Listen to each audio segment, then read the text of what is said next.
Well, good day, everyone. Meteorologist Dan Brunoff, and joining me today, we have Nathan from AMP 103.7. I'm sure they hear you every morning, and thank you for joining me. I also have Carrie Dubberly here, and she is with Dubberly Landscape.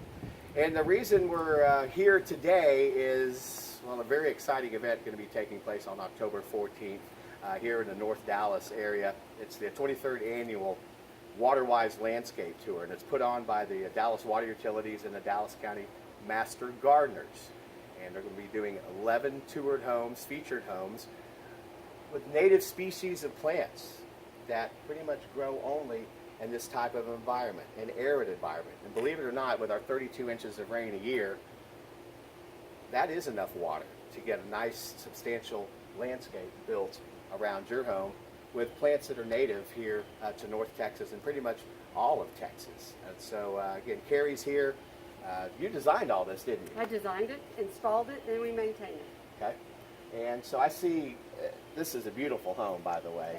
And there's different plants all the way around, down the street, and then around the corner. So what we're going to do is I'm going to have Carrie take us on a little quick tour of some of these species of plants, and again, how you can conserve water for your garden, whether you have a little small garden home or a larger home with a little more acreage. We're here to conserve water here in the Dallas-Fort Worth area. So let's talk about this one here first. I see some butterflies on here. This is a basil plant. It's an edible plant. It's an herb, but it's not native. But the Turk's cap, this red plant, that's a native.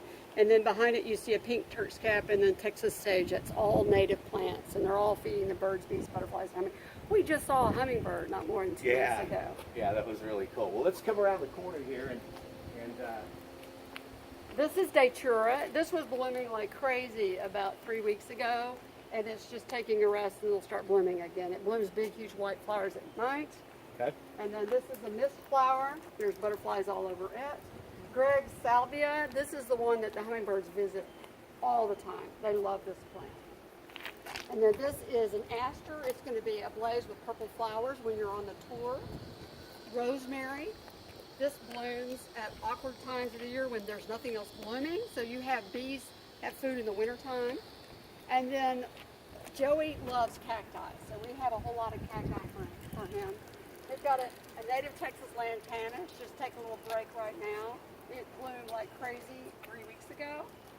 And then we have some more cacti because we love to have a collection. So I have a question for you real quick. Mulch. We have mulch there. We'll go to that here in a second. But I'm putting my finger down here to the ground. I mean, it's dry.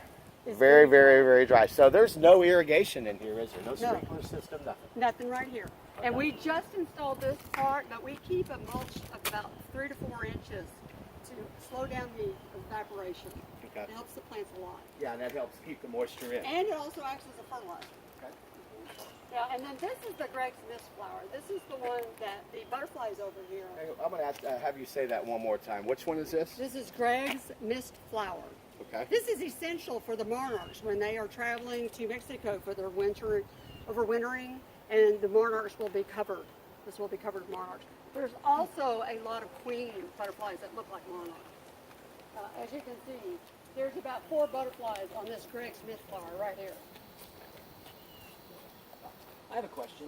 As a first-time homeowner, I get my water bill every month, and of course we have sprinklers that run in our yard a couple times a week, which is not too much, but I would love to start, saving even more. So how do you even get started, being water-wise?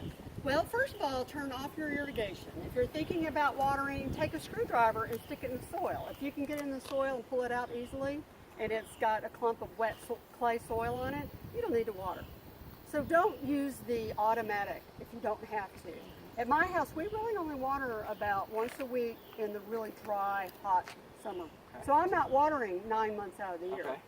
And with all the recent rain we had, when you had water restrictions, now there's really not a lot of water restrictions. What do you, recommend? You only, like you said, only once a week, pretty much? Right. Well, I live in Plano, and we could water only twice a month.